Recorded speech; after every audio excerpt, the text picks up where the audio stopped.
बिस्मिल्लाहिर्रहमानिर्रहीम। अस्सलाम वालेकुम। हकीकत टीवी साइंस एंड हेल्थ में खुश आमदीद।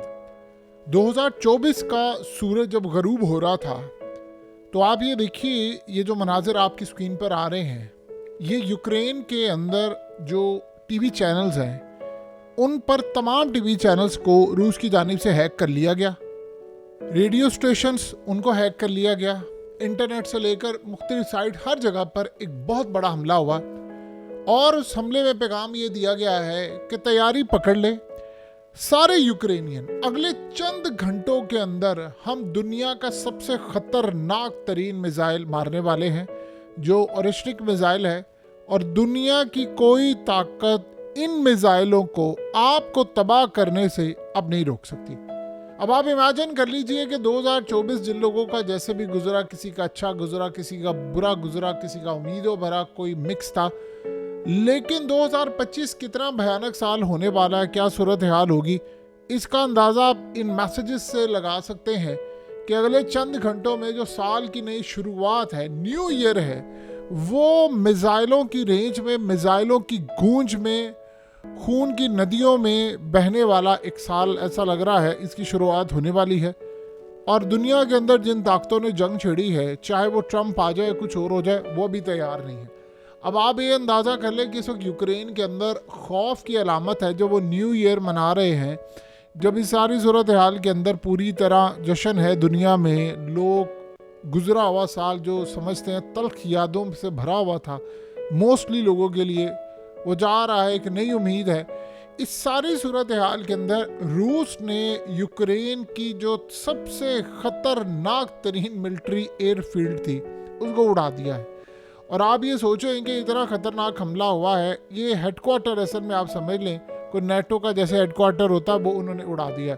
और बड़े स्ट्राइक आज उन्होंने किया है और उन्होंने ये बताया है कि साल का जो आखिरी दिन है हम आपको बड़ा तबाहकुन देंगे, और अगला जो दिन शुरू होने वाला है, अब जो शुरुआत होगी, आप उसका अंदाज़ा नहीं कर सकते कि हम आपके साथ करने क्या जा रहे हैं। इस सारी सूरत हाल के अंदर रशिया के सदर पुतिन की जानिब से ऑर्डर जारी कर दिया गया है कि मुकम्मल तौर पर अब तबाही के लिए जो आखिरी हदें हैं उनको पार कर दें।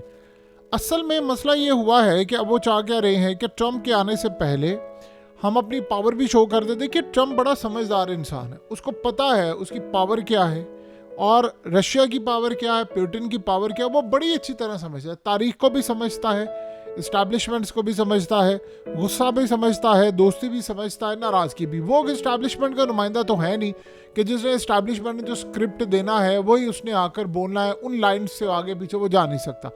वो एक यानी जो पिछली रवायत चली आ रही होती है, फलाने का बेटा होगा, वो इन तमाम चीज़ों को तोड़कर इस्टेब्लिशमेंट को और फौज को रौंदता हुआ आ रहा है। इस सूरत हाल के अंदर वो पूरी तरह तैयार है। लेकिन अब असल कहानी ये है कि अगले 20 दिनों के अंदर प्लान ये हुआ है कि इन्होंने रूस के खिलाफ बहुत बड़ी कार्रवाई करनी है, यमन की जंग को बढ़ावा देना है। क्योंकि आप ये देखिए कि यमन जो स्ट्राइक कर रहा है, असल में जो यमन का स्ट्राइक होता है वो इनसे बर्दाश्त नहीं हो रहा, तो उन्होंने रूस पर स्ट्राइक करना है। अब रूस ने ऑरिस्टिक मिसाइल जो है वो इस वक्त जो दुनिया का ख़तरनाक तरीन, आप सोचे दुनिया के अंदर CIA से लेकर मोसाद से लेकर तमाम इंटेलिजेंस एजेंसियों के पास जो दुनिया की सबसे कम किसी चीज़ के बारे में इंफॉर्मेशन है तो वो ये रूस का मिसाइल है। ना उनको प्रॉपर्टी उसकी रेंज का पता है, हाँ उनको ये पता है कि एक टाइम में 10 से 12 शहर ये तबाह करने की सलाहियत रखता है, 10 से 12 टारगेट्स मुकम्मल तौर पर तबाह करने की सलाहियत रखता है। और पुतिन का चैलेंज बड़ा कमाल था, ये कमाल चीज़ थी। उसे कहा था कि दुनिया का कोई भी डिफेंस सिस्टम सारे इकट्ठे कर लें, सारे इकट्ठे करके यूक्रेन में ले आए, वहाँ आप बंकर्स बना लें, आप कंक्रीट की दीवार बना लें या कुछ भी बना लें या कोई चीज़ भी कर लें, जैसे जिस मर्जी मटेरियल से आप बनाना चाहते हैं बना लें, मुझे बता दें, मैं उस जगह जाकर ये मिसाइल मारूंगा। अगर वो मिसाइल आपको टुकड़े टुकड़े ना कर दे तो आप बात ये कहिएगा, आपकी मर्जी, आपकी प्रोडक्ट, आपकी चीज़, लेकिन मैं मारूंगा तो सब कुछ तबाह हो जाएगा। उसने कहा दुनिया में ऐसा कोई डिफेंस सिस्टम बना ही नहीं है कि हमारे मिसाइलों को रोक सके। तो आप अंदाज़ा कर ले कि यूक्रेन के अंदर की सूरत हाल इस वक्त क्या है। खौफ की फ़िज़ा है वहाँ पर कि हमने न्यू ईयर में एंटर होना है और नया साल हमारे लिए कितना भयानक साल होने वाला है। देखिए, इस वक्त पूरी दुनिया के अंदर सिर्फ 20 दिन ऐसे रह गए जिनका इंतज़ार किया जा रहा है कि इन 20 दिनों को किसी तरह गुजार लिया जाए, इनमें कोई बड़ा वाक़या ना हो जाए। और कुछ नहीं कहा जा सकता कि पॉसिबिलिटी है कि यानी आप सोच रहे हैं 19 तारीख को भी कुछ हो सकता है, 5 तारीख को भी कुछ हो सकता है।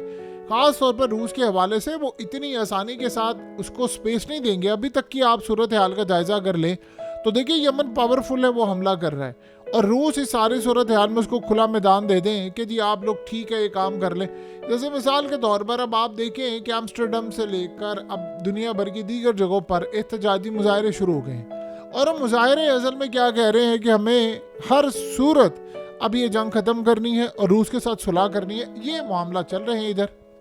अब सीन क्या हुआ है कि एक बहुत बड़ा अलायंस 2025 के अंदर बनने वाला है और वो अलायंस इतनी बड़ी फौज और मिसाइलों का होगा, आप सोचा आप हैरान रह जाएंगे। ऑलरेडी यानी पूरी तरह मुकाम है, लेकिन अगले साल ये ऐलान भी कर दिया जाएगा कि अगर कोई हमला हुआ, एक पूरा एग्रीमेंट होगा और अगर कोई हमला हुआ तो फिर ये सारे मिलकर जवाब देंगे। वो नॉर्थ कोरिया का अलायंस है, वो चाइना का अलायंस है और उसके साथ रशिया और ईरान, ये 4 ममालिक असल में एक बड़ा ऐलान करने वाले। इन्होंने एक एग्रीमेंट करना है और उस एग्रीमेंट के तहत जब ये हमला होगा तो जाहिर सी बात है उसके बाद रिएक्शन भी आएगा। ये असल में यूरोप को ये बता रहे हैं कि हम कहाँ तक जा सकते हैं, क्या सूरत हाल है। पुतिन असल में चाहिए रहा है कि मैं रेस्ट्रिक्ट मिसाइल को एक दफ़ा मार कर दिखा दूँ इन सबको कि कहाँ तक मैं हिट कर सकता हूँ, क्या सूरत हाल है। इनमें से किसी को नहीं पता कि वो मिसाइल क्या है, उसकी तस्वीर क्या है, यानी बस आसमान पर थोड़ी सी रेंज है जिसका पता, इससे ज़्यादा किसी को नहीं पता।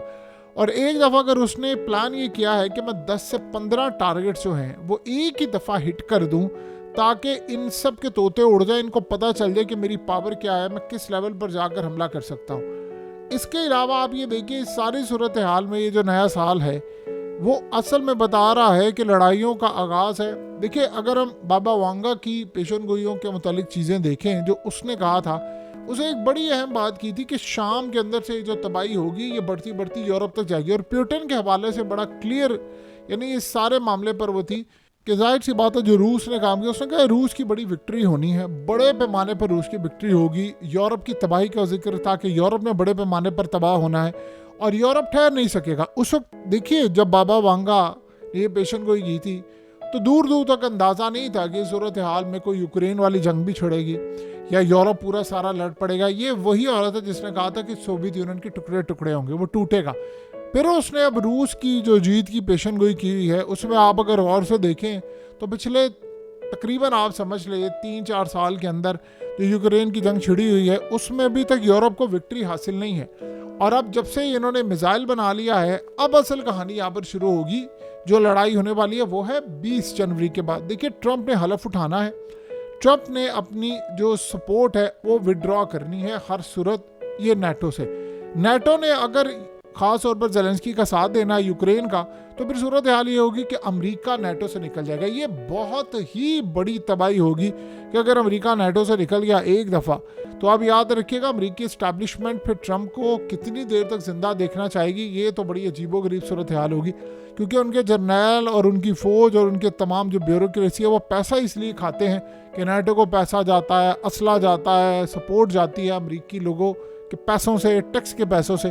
सो करते करते सूरत हाल ये होगी कि उसके बाद यूरोप कितना सपोर्ट करेगा इनको ये कुछ नहीं कहा जा सकता। और 2025 के अंदर जो सबसे खतरनाक सूरत हाल है कि यूरोप में बहुत सारी गवर्नमेंट जो है वो घर में चली जाएंगी, आवाम निकल आएगी सड़कों पर।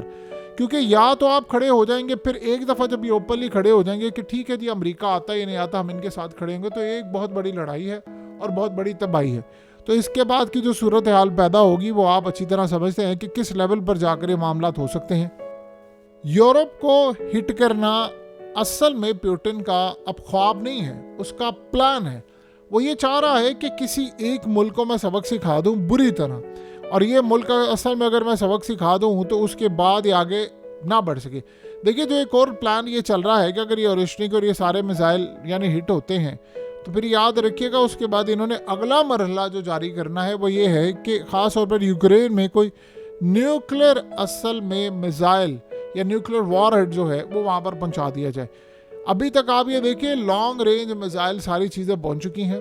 जो भी इन्होंने करना है वो 20 दिन में करना है। 20 दिन के बाद तो आपको असल जो लड़ाई नज़र आएगी वो ट्रंप की अपनी फ़ौज और इस्टेब्लिशमेंट से होगी। अभी तक इस्टेब्लिशमेंट वहाँ पर शिकस्त खा चुकी है, ट्रंप को आने दिया और ये तमाम मामला था।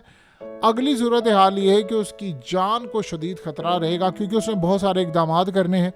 अब वो अगर लेट से कह देता है कि भाई यूक्रेन की जंग ऑलमोस्ट ख़त्म कर दें, आप सारा कोई एग्रीमेंट करवा दे, कुछ करवा दे, तो आप बताइए कि भाई सारी सूरत हाल में रूस की विक्ट्री होगी और यूरोप जो है वो दोबारा कभी खड़ा नहीं हो पाएगा अपने पाँव के ऊपर, जिस लेवल का वो सोच रहे हैं। तो ये सूरत हाल तो दुनिया की ताकतों के लिए बिल्कुल भी ठीक नहीं है।